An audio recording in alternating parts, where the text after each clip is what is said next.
Great. Okay, so let's get going. Today's topic is harnessing the power of generative AI for career growth and innovation. A little bit about myself and how I have come to work in this field. Currently, I'm a senior data scientist in the emerging tech group at Fitch Ratings, which is a financial services firm. We do a lot of credit rating for various kinds of bonds issues, and we are based out of New York, headquartered out of New York. I'm also the Women in AI NYC chapter lead, where we are trying to build the community and do a lot of tech outreach to inspire women to take up STEM, to not be intimidated with some of these huge industrial shifts that we are seeing with the power of generative AI. My background is in economics and statistics. I pivoted from economics to consulting and then to data science. So yes, it can be done. If you are from a different background, happy to chat about it, and then address any questions that you have in terms of how to get into data science, or how to understand if you are a good fit, or if your interest fits the requirements. So what we're going to talk about today is a little bit, I'll touch upon a little bit on what is Gen AI, the current state that we are in, and then some of the industry use cases and applications. We'll also see some examples on how you can leverage generative AI and utilize it as a tool to kind of uh, like show your impact more and create more impact, versus treating it as an opponent or an enemy, that sometimes we see this kind of a terminology being used, saying that, oh, they're going to take our jobs, but wait, can we utilize them to get better at our jobs? So before initially I thought that we could do a little poll, but I wanted to check all from the audience, like if you know which company created the popular generative AI chatbot, ChatGPT, and why is this very important, or I think this is a pivotal point in the Gen AI innovation. Because when OpenAI came up with this technology, it's not a new technology. The underlying technology has always been there, but the implementation and the entire wrapper or the product that they were able to create was like an iPhone moment for me. It made sure that the technology reached the masses. Everybody got to get a taste of how the product works, what the technology can deliver for them.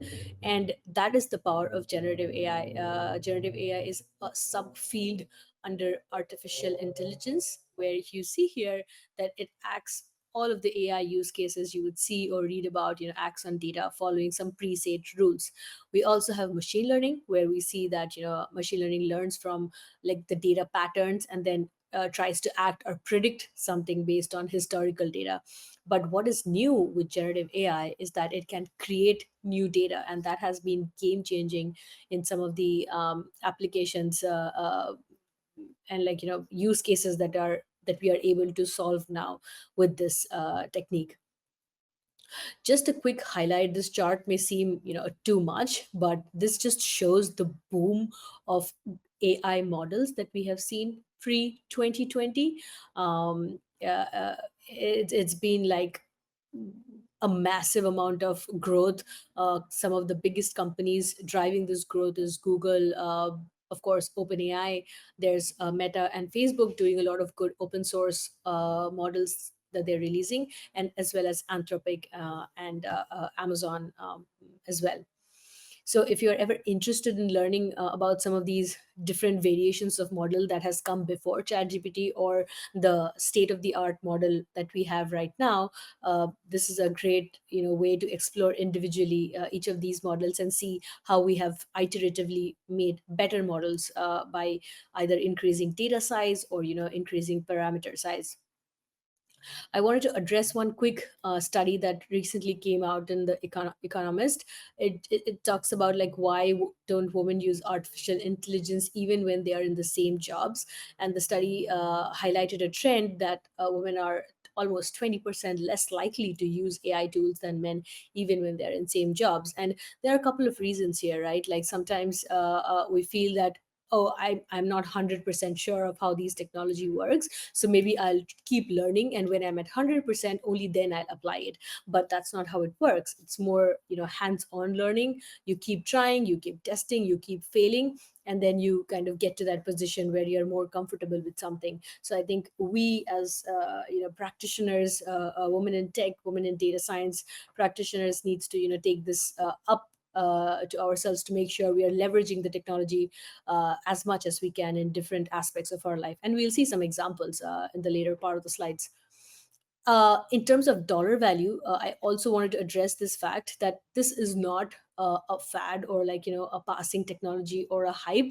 There is definitely a little bit of hype, but then the applications or the results that we are seeing in some of the industry use cases is phenomenal. So this is going to be a growing trend, and if you are in somebody who's looking for a career change, or like a young professional trying to get into the data or tech field, this would be the ideal time to kind of learn the technology well, so that you are able to contribute to the industry use case. And since it's going to be like, it's almost like slated to be like a 4.3 trillion dollar industry, a global industry. So it's the right time now to start making impact in this arena. So let's look at some of the use cases of Gen AI. In terms of industry or adoption and some of the use cases I personally have worked, we have seen question answering, different kinds of conversational AI pods, arithmetic, language understanding, summarization, or like, understanding key points from like a huge PDF file that might have took a subject matter expert to read, I don't know, like maybe 30 minutes and comprehend the top five takeaways from that PDF. Now it takes like less than I don't know, 5 minutes, just uploading the PDF, identifying, asking the questions to summarize the article, and then bam, you get your answers. Here are some of the Gen AI use cases that I have seen prevalently in the business, that has a lot of ways uh, of leveraging it for your personal use cases as well, and we'll get to that. So for visual content, there's image enhancement. If you have a blurred like image from like maybe I don't know 1980s, and you want to sharpen it, there is a way to kind of utilize some of these image based models to do that. There's video prediction, captioning, music composing. In terms of text generation, there's creative writing, chatbot translation.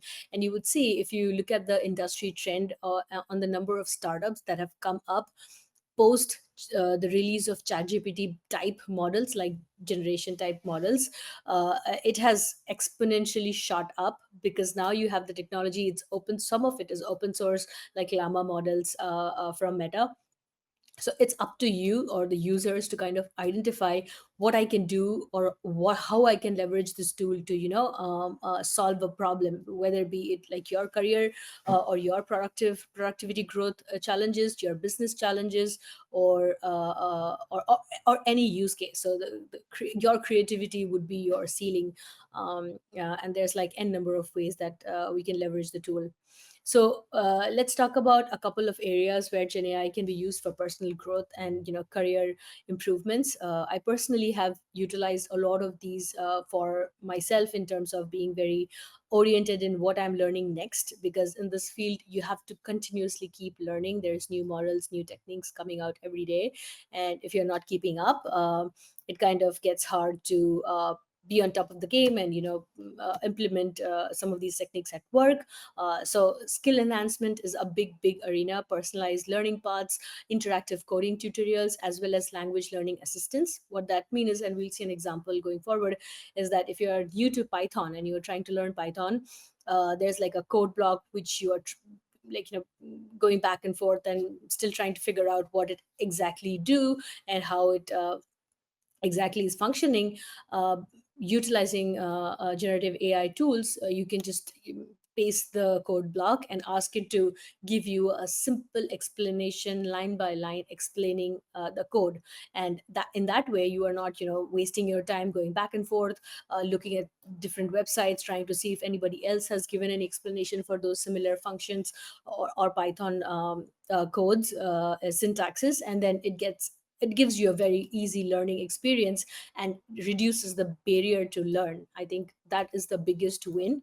If you're trying to learn something new, and there's the barrier to that is like the least, the better you would be motivated to learn.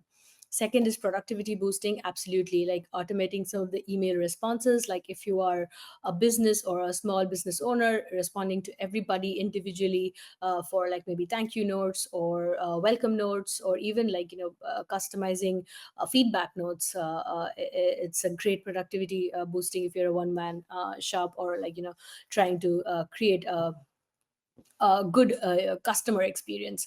Also, like meeting summarizations and action item extraction, because sometimes I've had this experience that the meetings went on for like, I don't know, 2 hours. We did like very scrappy note taking, and then at the end of the meeting, half of the content is lost. But there are so many amazing tools like Otter AI that you can like add into your Zoom account, or like I don't know, Slack account, Slack meetings, and then it automatically takes notes and then gives you action items extracted, so that you can focus on building more productive takeaways, versus trying to take notes and getting distracted in the meeting. The third would be creative ideation. I use this all the time for like identifying what would be maybe if I have an idea about a maybe I don't know, a blog post, what could be the sections and subsections. Sometimes there's writer's block, as they say, and if you're not like a pro writer, it can get really really hard. But even if you're a technically you are very sound, you understand the concepts very very well, it can get like challenging to kind of express or like organize your thought process smoothly, so that it's a good story to tell and people are engaged. So those kind of creative ideation can be very very useful in terms of leveraging your work, as well as like research and analysis. I know for this for a fact that I've spent countless number of hours doing literature review, identifying authors and properly accrediting them in our papers, or like in our blog posts, and that takes a lot of time that you are actually not writing your concepts or your core material out. So this definitely helps in kind of doing a lot of these manual uh, research backend work. And the last would be for career change. So if you're looking for a job change, like helping you with resume optimization, mock interview simulation. Sometimes I've also seen examples where if there's a job offer presented, we can like of course uh, take out all the PIIs and upload just the PDF and say that, hey, can you give me some negotiation points, or like, is this job offer good enough? Is there how can I leverage, or how can I produce some more um, um, takeaways from my or what additional inputs I can give to showcase my skills, so that I can negotiate for a higher offer. And all these leads to more of like building a great personal brand, and a great personal brand leads to n number of um, ways where you can like get benefits from it. So it's like not one of use case, but a multitude of use cases where everything is tied together, but it's just the way you are utilizing it. So all these areas, I think, absolutely showcases the power of generative AI. I quickly wanted to showcase it's very easy to find. You can do a quick Google search and see the most major generative AI tools that you can find in the market. ChatGPT being one. There's Claude, which is the product, similar product, right, like ChatGPT that Anthropic has come out with. There's DALL-E 2, if you want to like identify, or for prompt to picture based generation, image generation websites, if you need it for projects, or like for your research papers. It's very easy. As well as GitHub Copilot, I think this is a boon for developers, where they don't spend a lot of time writing the format, or like maybe the way on how to write the code, rather like focus on building the actual algorithms versus focusing on syntaxes. I'm going to skip the next two slides in the interest of time. They were both just to highlight some of the other tools, but I also wanted to showcase some quick examples, like say code understanding, right? We were talking about this before. Like if you're new to Python and you want to understand what a block of code does, so I just input this text into ChatGPT saying that, can you help explain this code line by line. Consider me as a newbie. So yes, what instructions you give the generative AI tool is very, very crucial for you to get the maximum out of the answer that it provides. So you also say that make the explanation super simple, and then you provide like maybe a snippet of code. And you see here it kind of broke down the code line by line. Line one explaining that it's of course a numpy array. It explains that numpy is a popular Python library for numerical computations, and it also has like an alias np, because that can be confusing if you are new and are not aware of it. Then it also explains that individually, they are like, lists of lists, and each column represents a column or a row, and then so on. And this is just a screenshot, there were more. And then you can try it out with any code base. Another example, like we were talking, if you upload your resume, so I just uploaded my resume here, if you see, and said that here is my resume, can you please point out areas of improvement. I also gave it in context that I am applying for senior data scientist positions in the fintech domain, so suggest any additional skill set that maybe is missing from my profile. I just took the screenshot from two different sections, there were many more, but I just wanted to showcase that in the skill section it says that, in the domain specific, maybe if you're looking at fintech, consider adding risk modeling or credit scoring, fraud detection to your resume, because those are very directly related to fintech based jobs. And then also, if you are working particularly with any platforms like, Azure or AWS, if you have experience, please mention that as well. Another great thing I find about some of these interactions is that it also uh, uh, pats on your back, I think, like gives you great feedback. It says that, oh, for industry recognition you have done a great job listing your speaking engagements, because in my resume I have like a block of section where I mention all the outside speaking engagements and talks that I give. And then it says, if any of these are fintech related, maybe highlight them more, or like prioritize them in the order that you're putting in. If not, you can also highlight publications or contributions to open source, that has been done with collaboration of financial institutions. And this is not only feedback, but a great way to identify what next you can do to elevate your career, right? So from here I get an idea, oh, maybe I know some fintech startup is doing some hackathon or a project, maybe I would reach out to them and try to do a project with them. So it's a amazing learning experience as well. And then another part is that it can also help you, kickstart your development coding journey. If you are, dreading it and scared to get into the field, take it a step by step process, one step at a time. I asked it to help me create a web app, that where based on the temperature I provide, the app will suggest what I should wear outside, if it's hot, cold, normal, neutral, etc.